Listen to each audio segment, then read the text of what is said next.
করেন আমি বঙ্গবন্ধু কন্যা, আমার প্রতি নির্ভর করেন, সবাই বুঝলো তোমার ঘোড়ার ডিমের ক্ষমতা আছে, তুমি তোমার নিজের দলই সামলাতে পারো না। চীন এখানে এসে মানে ফুলের মালা নিয়ে সবার আগে কংগ্রাচুলেশন জানিয়েছে। দেখুন এই কংগ্রাচুলেশন শেখ হাসিনার জন্য ছিল অপমান। এই চীনকে হ্যান্ডেল করার জন্য যে ধরনের প্রাজ্ঞতা দরকার, অভিজ্ঞতা দরকার, সব কিছু দরকার, সেটা জানতে হবে। প্রধানমন্ত্রী তারেক রহমান এখন চীন সফরে আছেন। বর্তমানে বেইজিং পৌঁছেছেন তিনি। 25 জুন চীনের প্রধানমন্ত্রী লি কিয়াংয়ের সঙ্গে বৈঠক এবং 26 জুন চীনের প্রেসিডেন্ট শি জিনপিংয়ের সঙ্গে দ্বিপক্ষীয় বৈঠক হওয়ার কথা রয়েছে। সরকারের প্রত্যাশা তারই সফরে, অর্থাৎ তারেক রহমানের সফরে চীন বাংলাদেশ অর্থনৈতিক ও বাণিজ্যিক সহযোগিতা নতুন গতি যোগ করবে। দুই দেশ দ্বিপক্ষীয় বাণিজ্য সম্প্রসারণ ও বাণিজ্যের কাঠামো উন্নত করার বিষয়ে আলোচনা করবে এবং আরও বেশি মানসম্পন্ন বাংলাদেশি পণ্য চীনা বাজারে প্রবেশের সুযোগ তৈরি করবে এই সফর। বিনিয়োগ সহযোগিতা আরও জোরদার করা হবে, প্রকল্প বাস্তবায়ন দ্রুততর করা হবে এবং আরও বেশি চীনা প্রতিষ্ঠানকে বাংলাদেশে বিনিয়োগে উৎসাহিত করা হবে। এক কথায় চীন বাংলাদেশ অর্থনৈতিক ও বাণিজ্যিক সম্পর্ক আরও উন্নত মান ও গভীরতায় পৌঁছাবে। বাংলাদেশের দীর্ঘদিনের এই মিত্র দেশ চীনেরও প্রত্যাশা ঐতিহ্যগত বন্ধুত্বকে এগিয়ে নেওয়া। বেল্ট অ্যান্ড রোড উদ্যোগের আওতায় চীন বাংলাদেশ ব্যাপক কৌশলগত সহযোগিতামূলক অংশীদারিত্বকে এক নতুন উচ্চতায় নিয়ে যাবে প্রধানমন্ত্রী তারেক রহমানের এই সফর এবং প্রধানমন্ত্রী চীনের প্রেসিডেন্ট শি জিনপিং এবং সেই সাথে প্রধানমন্ত্রী লি কিয়াংয়ের সঙ্গে যে বৈঠক, সেই বৈঠকের মাধ্যমে বা আলোচনার মাধ্যমে সেই সাথে 15 থেকে 17টা চুক্তি ও সমঝোতা স্বাক্ষর সই হওয়ার কথা রয়েছে। দর্শক, আমরা তাই আজকের আলোচনার বিষয় নির্ধারণ করেছি প্রধানমন্ত্রীর চীন সফর ও প্রত্যাশা, এবং এই বিষয়টা নিয়ে আলোচনা হবে সমসাময়িক কিছু বিষয় নিয়েও আলোচনা করবার জন্য স্টুডিওতে উপস্থিত আছেন আমার বাই আছেন গোলাম মাওলা রনি, রাজনৈতিক বিশ্লেষক ও কলামিস্ট। গোলাম মাওলা রনি, আপনাকে অসংখ্য ধন্যবাদ সময় দেওয়ার জন্য। আছেন রহিন হোসেন প্রিন্স, সাবেক সাধারণ সম্পাদক সিপিবি। রহিন হোসেন প্রিন্স, আপনাকে অসংখ্য ধন্যবাদ সময় দেওয়ার জন্য। দর্শক, পুরো অনুষ্ঠান জুড়ে আপনাদের সাথে আছি আমি জয়নুল আবেদিন। বলছিলাম প্রধানমন্ত্রীর চীন সফর এবং প্রত্যাশা নিয়ে আলোচনা হবে। আমি প্রথমে একটু যেতে চাই গোলাম মাওলা রনির কাছে। গোলাম মাওলা রনি, প্রথম প্রশ্নটা হচ্ছে প্রধানমন্ত্রীর এই যে সফর নিয়ে অনেক প্রত্যাশা বাংলাদেশেরও আছে, চীনেরও প্রত্যাশা আছে। চীন যেহেতু দীর্ঘদিনের মিত্র দেশ, সেই হিসেবে প্রত্যাশাও অনেক বেশি, আকাঙ্ক্ষাও বেশি। সেক্ষেত্রে আপনার কি মনে হয় প্রধানমন্ত্রী তারেক রহমানের এই যে চীন সফর বাংলাদেশ কোন কোন ক্ষেত্রে আসলে লাভবান হতে পারে? প্রথমত চীন এবং বাংলাদেশের যে সম্পর্কটি, এটি অত্যন্ত জটিল। প্রথমত তারা আমাদের মহান মুক্তিযুদ্ধে প্রবল বিরোধিতা করেছে। আবার পরবর্তীকালে জিয়াউর রহমান সাহেব যখন ক্ষমতা এলেন, তখন অনেকটা নাটকীয়ভাবে, ড্রামাটিক্যালি তারা আমাদেরকে স্বীকৃতি দিয়েছে। আর এরপর থেকে বাংলাদেশে বিনিয়োগ, আমরা চীন থেকে আমদানি করার ব্যাপারে চীন খুব প্রোগ্রেসিভলি, আমি যদি বলি প্রগতির বর্তমানে তাদের অনেক সীমাবদ্ধতা সত্ত্বেও আমাদেরকে একটা বিরাট উইন্ডো ওপেন করে দিয়েছে তাদের সাথে ব্যবসা বাণিজ্য করার জন্য। এমনকি চীনের এবং হংকংয়ের যে ভিসা, আমার কাছে মনে হয় টিল নাও এখনও পর্যন্ত আমরা বিশ্বের যে কোনো দেশের যে ভিসা পাই, সেক্ষেত্রে ভিসা রেটিং পাওয়া এবং যাকে বলা হয় চীনা দূতাবাসের সঙ্গে বাংলাদেশের সম্পর্ক ভালো। তো এই সম্পর্কটি বিএনপির সঙ্গে যদিও শহীদ প্রেসিডেন্ট জিয়াউর রহমান শুরু করেছিলেন, কিন্তু দুটো কারণে বিএনপির সাথে এই সম্পর্কটা কিন্তু নষ্ট হয়ে আছে, এই বাস্তবতাটা বলতে হবে। প্রথম সম্পর্কটা নষ্ট হয়ে আছে এই কারণে যে যখন বিএনপি 2001 থেকে 6 সনে ছিল, ঠিক ওই সময়টিতে বাংলাদেশে চীনের সঙ্গে একটা কৌশলগত সম্পর্ক ছিল। তার প্রেক্ষিতে কী হলো, 10 ট্রাক অস্ত্র ধরা পড়ল এবং এর দায় দায়িত্ব গিয়ে পড়ল পুরোটা চীনের উপরে। ধারণা করা হয় যে সরকারের মধ্যে একটা ভারতীয় এজেন্ট গ্রুপ ছিল যারা এই গোপন তথ্য সামহাও ফাঁস করে দিয়েছে। ফলে ওই 10 ট্রাক অস্ত্র নিয়ে বিএনপিকে ভোগান্তি পোহাতে হয়েছে।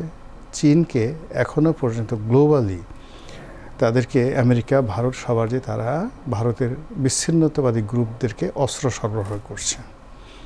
ঠিক সেম প্রবলেম ইন্দোনেশিয়াতে তারা পড়েছিল দেং জিয়াওপিংয়ের জামানাতে। সেম প্রবলেম তারা মালয়েশিয়াতে, তারা এরকম একটা বিচ্ছিন্নতাবাদী গ্রুপকে তারা প্রমোট করেছিল সিঙ্গাপুরকে অকুপাই করার জন্য। তো এই ক্ষেত্রে এই যে ভারতের সেভেন সিস্টারে গণ্ডগোল করার জন্য চীন অস্ত্র দিচ্ছে, এটা প্রকাশিত হওয়ার কারণে সরকারের যে ইফেক্টিভনেস, পাওয়ারফুল, যে সরকারটা সুন্দরভাবে গোপনে কাজ করতে পারে, এই ব্যাপারে চীনের সন্দেহ আছে। দ্বিতীয়ত হলো একটা অবিশ্বাস তৈরি হয়েছিল।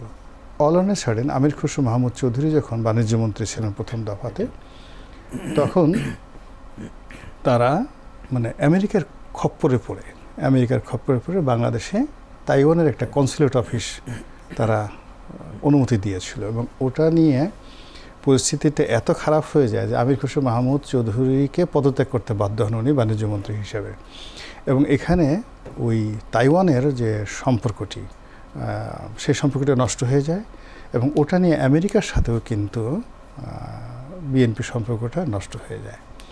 তো এই হলো মানে চীনের সাথে বিএনপির অতীত সম্পর্ক, এই দুটো ঘটনা। এখন আওয়ামী লীগের সঙ্গে যদি চীনের সম্পর্ক ধরেন, তাহলে গত 17টি বছর ধরে যদি শেষবার শেখ হাসিনায় গেছেন, এবং তার সাথে আমরা যেগুলো শুনছি যে তিস্তা ব্যারেজ অন্যান্য বিষয়গুলো নিয়ে শেখ হাসিনার কাছে কিছু চাচ্ছিল, এবং শেখ হাসিনা সেগুলো নিয়ে টালবাহানা করছিলেন। এই জন্য ওই অনুষ্ঠান থেকে মিস্টার শি জিনপিং, যিনি প্রেসিডেন্ট, তিনি রাগ করে উঠে চলে গেছিলেন। ফলে নির্ধারিত দিনের মানে আরও একদিন থাকার কথা ছিল, শেখ হাসিনা চলে আসছিলেন, এবং এরপরে কিন্তু শেখ হাসিনা সরকারের পতন হয়। এটা গেল চীন ভ্রমণের কুফা। আর চীন যে কাজ করতে পারে ঠান্ডা মাথায়, যেটি শোনা কথা, কোনো তথ্য প্রমাণ নাই, কিন্তু এটা প্রমাণিত। 2018 সনে যেটা নির্বাচন হলো, সেই নির্বাচন কিন্তু একটা সমঝোতা নির্বাচন ছিল, এবং বাংলাদেশের ইতিহাসে সবচেয়ে একটা সুন্দর নির্বাচন হতে পারত। এর কারণ হলো শেখ হাসিনা বিশ্বাস করেছিল, ডক্টর কামালের নেতৃত্বে সকল বিরোধী দল সেখানে অংশগ্রহণ করেছিল।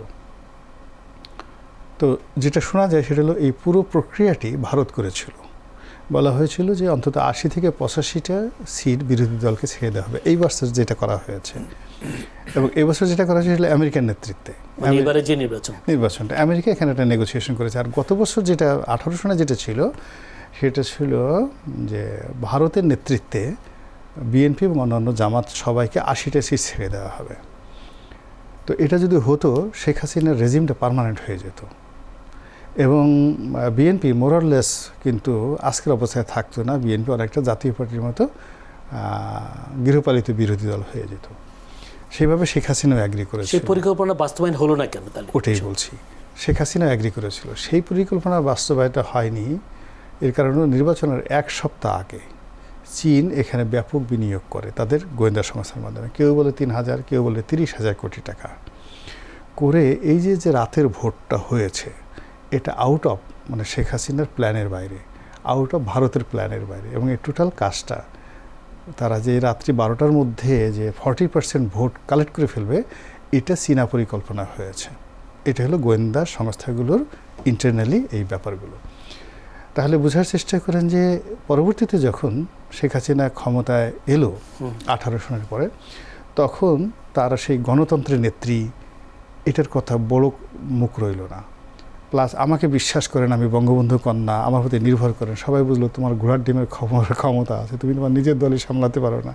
বিএনপির মতো একটা বড় দলকে 6-7টা সিট, তো ওইরকমভাবে একটা বিশ্রী একটা অবস্থা তৈরি হয়েছে। এবং এখানে নির্বাচনকে তো আবার চীন সমর্থনও দিয়েছিল। হ্যাঁ, মানে আবার ওই দুটো নির্বাচন, অর্থাৎ 18 নির্বাচন তো যেহেতু তারা করে দিয়েছে, ভারত এখানে অপমানিত হয়েছে। ফলে ভারতের আগে চীন এখানে এসে মানে ফুলের মালা নিয়ে সবার আগে কংগ্রাচুলেশন জানিয়েছে। তখন এই কংগ্রাচুলেশন শেখ হাসিনার জন্য ছিল অপমান, তার জন্য কষ্টকর ব্যাপার, কিন্তু তাকে সেটা হজম করতে হয়েছে। আমি এই কথাগুলো বললাম এই কারণে যে চীন চুঁচা করে যে সমস্ত মানে আপনাকে অভ্যর্থনা জানাবে, নাচবে, গানবে, খাইতে দেবে, এটাতে খুশি হওয়ার কারণ নেই। তারা অর্থনীতির ক্ষেত্রে ইউরোপের বাইরে আমেরিকা নাকাখানি চুবানি খাওয়াচ্ছে। আজ ইরান যুদ্ধে আমেরিকাকে সর্বনাশ করে দিচ্ছে, শ্রীলঙ্কাকে তারা দেউলিয়া বানিয়ে দিয়েছে। তো যার জন্য বাংলাদেশে এই চীনকে হ্যান্ডেল করার জন্য যে ধরনের প্রাজ্ঞতা দরকার, অভিজ্ঞতা দরকার, সব কিছু দরকার, সেটা জানতে হবে। নাম্বার 1, সেটা কি অভাব মনে করছেন? আমি এটা বোধহয় যে প্রিন্স ভাইয়ের সাথে আলাপ করেছেন, আমি দ্বিতীয় দফায় এই অংশটা আলোচনা করি।